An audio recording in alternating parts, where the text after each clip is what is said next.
I was living in a relatively nice apartment in downtown Memphis. I arrived home from work at my usual time, around 4:30 p.m., unlocked my door, and went inside. I set my phone, wallet, and keys on the kitchen island, hearing my heavy metal front door swing shut loudly behind me, and began taking care of some errands around the house. Having grown up in a small town, it was habit for me to not lock my door during the day, especially when I knew my husband would be home soon anyway. I've never forgotten to lock my door once in the 5 years since this day. I walked through my bathroom and into my large walk-in closet and began hanging up the laundry that I'd started earlier in the day before work. My front door opened and I smiled with surprise. My husband was home a little early and I was happily called out to him. "I'm in here, love." I was met with silence and slowly began to feel that sinking feeling of something is wrong crawl up my spine. I tried to shake it off, thinking my husband simply hadn't heard me, and walked out into my kitchen area. Standing on the other side of my kitchen island was a complete stranger. He was male, older than me. I would estimate 50s, but it's hard for me to recall exact facial features or details from this moment, and was just standing there, staring at me. No ski mask, no weapon, just watching me. I wondered if he'd maybe walked into the wrong apartment and was going to apologize and leave. But as he continued to stare, I realized I needed to do something other than just gape at this stranger in my house. I stood taller, puffed up my chest in an attempt to look more threatening, which is hard to do as a small female, and used a loud, clear voice, telling him to get out of my apartment, that he had no business being here. He completely ignored me, like I hadn't spoken. Then he began to pick up my things, my cell phone, my keys, my wallet. He picked them up methodically and put them into his own pockets. That's when it truly hit me that this person was dangerous. I was naive enough to believe this was all a mistake until that moment. I darted forward toward the only other device I had that would allow me to get help, my computer. I had to take a few steps closer to the intruder in order to reach it, but still had about 12 to 15 feet between us, so I knew I could grab it and run before he could reach me. As I picked it up and turned to run, I saw him start to move after me, and I sprinted back toward the bathroom because it was the only place I could go and put 2 locked doors between us, my bathroom door and the closest door. I slammed and locked the first door, and within seconds I could hear him messing with it, trying to open it. I ran into the closet and locked that door too, opening my computer and getting on Facebook Messenger to contact my husband. I sent message after message, pleading with him to call 911 and tell them there was an intruder in the apartment. He got the messages within minutes and assured me that he had a dispatcher on the phone and was leaving work himself to try and get to me if he could. I waited and waited. The bathroom door opened and the intruder came inside. He moved to the closet door and started trying to break that door down too. I was frozen, with fear, with shock. I don't know, but I didn't scream or cry or search for a weapon in that dark closet. I didn't brace the door or try to hold it closed. I just kneeled in my closet and waited to die because I just knew that's what was going to happen. But the closet door, miraculously, held. I heard frustrated footsteps go back out into the living area of my apartment. I heard things breaking, bottles shattering, my drawers and refrigerator and cabinets being flung open as things were torn out of them. I continued to sit in that closet, silently crying, wanting to leave. The intruder started messing with the closet door again, mumbling disjointed words that I couldn't really distinguish. The front door opened and it was my husband shouting for me. The intruder walked out toward the kitchen area again, where my front door was located, and I opened the door and darted from the closet to find my husband on the ground with him, pinning him in place. The man kept mumbling, at times yelling, but never really put up much resistance. Eventually, the police found the apartment. It took them about 25 minutes to arrive, which still blows my mind.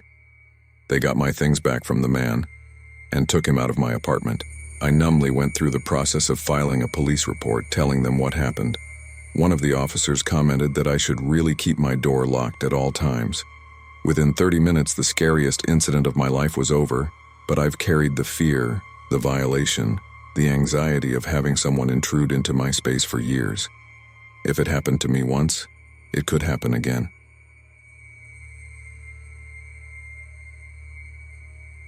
I grew up with my dad and brother.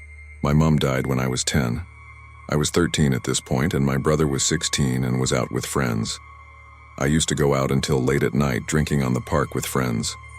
My dad was an alcoholic and always too drunk to know if I was at home or not. I had free rein and no rules or boundaries.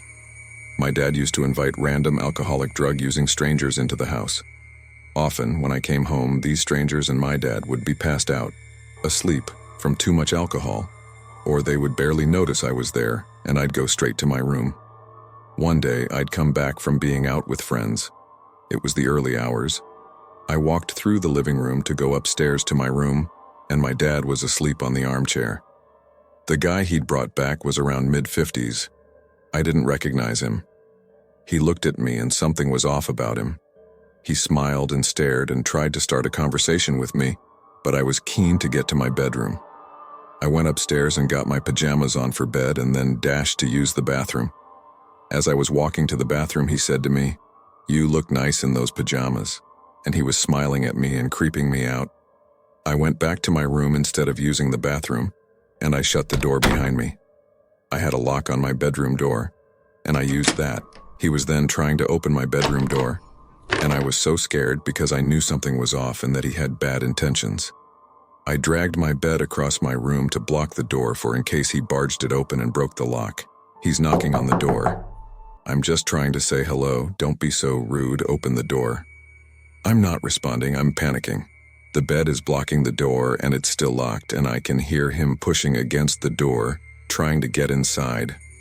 I open my bedroom window and I scream again and again, "Help, help, please," at the top of my lungs.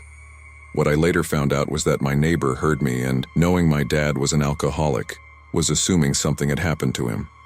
He came round. Must have seen that my dad is asleep. He comes up to my room and he's knocking to get in, and I can hear his voice, a voice of safety. Although I trusted my neighbor, I'm so shook up that I'm now just sat in the corner of my room in a ball crying, shaking and panicked. He knocks the door open and is pushing it open against the weight of the bed. He came in and checked on me, assuming I must be hurt. He just holds me whilst I compose myself and try and explain what has happened. The man is now gone, but I knew he could come back any time in the future, and my dad was never sober enough for me to have ever been able to explain. This was the final straw for social services, and that's the night I ended up in the care system.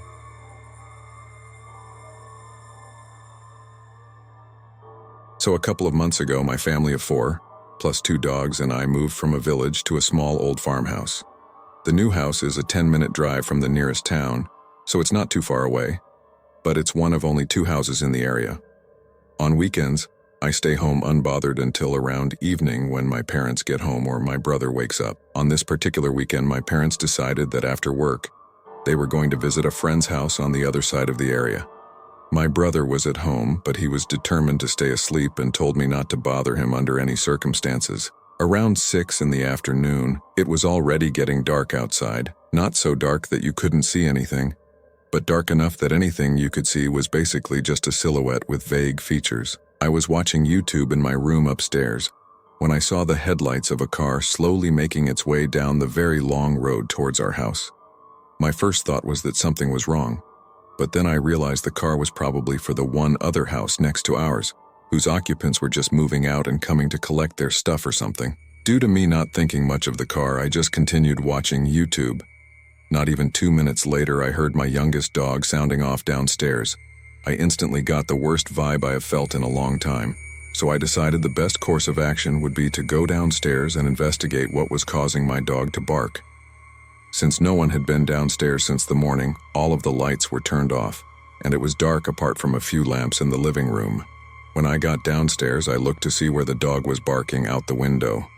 My dog had stopped barking as much since I was there now, but just to make sure everything was fine, I looked out the window to see what the cause of his distress was. When I opened the curtains enough so I could get a clear look out the window, I saw a car, still running, sitting in front of my garden. It took me a quick second in the dark to also notice that the front gate to my garden was open. My garden is surrounded by a low stone wall with a wooden fence on a latch. I then realized that a man I had never seen before was standing just beyond the open gate, surveying the house, looking through the upstairs windows presumably for human activity. I stared at this person for what felt like a really long moment before he turned and looked into the window I was staring out of. We locked eyes for about 3 seconds. He looked as shocked as I was. Moments later, he started running towards the car, and in my shock, I didn't know what to do but run upstairs and get my brother. By then, the dogs had made enough noise to wake my brother up, so I ran into his room and frantically yelled at him to come downstairs and look. By the time I managed to get him downstairs, the car had turned around and was just pulling away. The road outside my house leads to a dead end, and it's really hard to turn around as there isn't much space. It usually takes a minute. We saw the car speed off down the driveway, and we just stood in shock for a while before any of us spoke. We decided I should call our parents and tell them to come home and explain what happened. After around another hour, both my parents were home, and neither of them believed me, brushing it off as probably just someone lost, and told me there was no need to call the police, so I felt really dumb for a while. Fast forward about 3 days. I was in school talking to my friends, and I found out that on the exact night this occurred, there had been a string of serial robberies around the area. Mainly isolated farmhouses were hit. Since then, I've started locking the front door even in the daytime, and I have a panic every time my dogs start barking or I see a car coming towards the house.